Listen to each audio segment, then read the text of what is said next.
Risk in economics is defined as the degree of uncertainty in any given situation.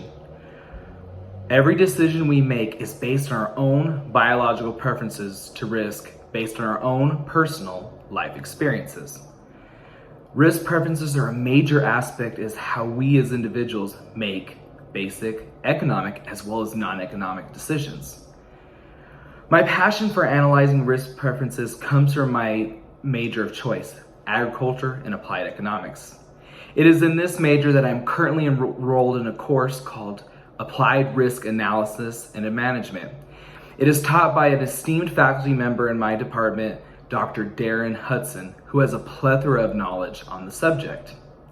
The main points of my speech will be discuss the general definition of a risk preference, as well as entail the various types of risk preferences. I will also list certain demographics who are more prone to certain risk preferences, and moreover, I will discuss certain impacts or situations that will impact risk preferences. First, we'll discuss the definition of a risk preference, which is the tendency of an individual to take action that has a high variance of potential monetary outcomes. Risk preferences can be defined in three different categories. First, being risk-seeking, which is an individual who prefers the risky prospect to the expected utility. Next is risk-averse, which is an individual who prefers the expected utility to the risky prospect. And finally, there is risk-neutral, which is an individual who has no preference to the expected utility or risky prospect. Their decision is simply situational on what will benefit them more. This can all be laid out in J.P. Chavez's 2004 book, Risk Analysis in Practice and in Theory. Moving on, we'll discuss risk preferences and demographics. Certain demographics are more prone to certain risk preferences. For example, single mothers with children, as well as academically intensive students, are more prone to risk aversion.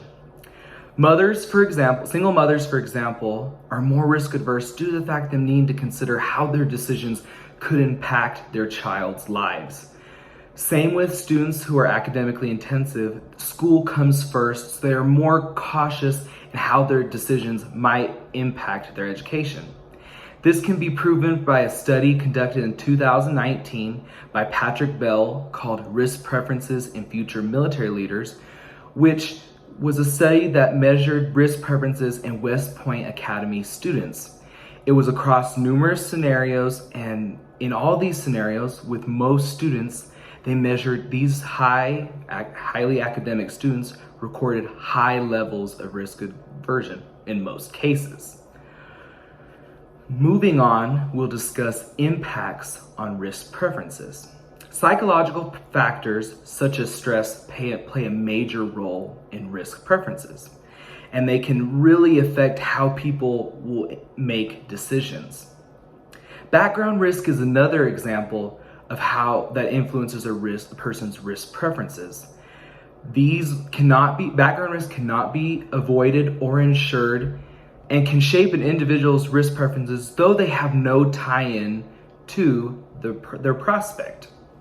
Wealth is another contributing factor in individuals' risk preference surrounding their overall risk aversion. These wealth factors include increase in risk aversion to increases in wealth, as well as decreases in risk aversion to increases in wealth. These all can be laid out in the 1999 study conducted by Joy Harwood titled Managing Risk in Farming: Concepts, Research, and Analysis. Overall, risk preferences are crucial in allowing us to profile how we as consumers make decisions. Risk preferences allow us to determine how we make decisions involving a variance of monetary outcomes. They can be classified into three major groups: risk-seeking, risk-averse, and risk-neutral. We also learned that certain demographics are more prone to certain risk preferences.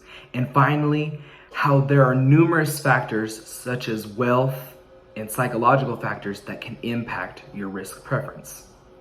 Therefore, risk preferences are a major aspect of how we as individuals make basic economic and non-economic decisions on a daily basis. Risk is always an uncertainty in people's life that we face every day. So if risk is an obstacle, then our risk preference is our tools to help manage and handle risk.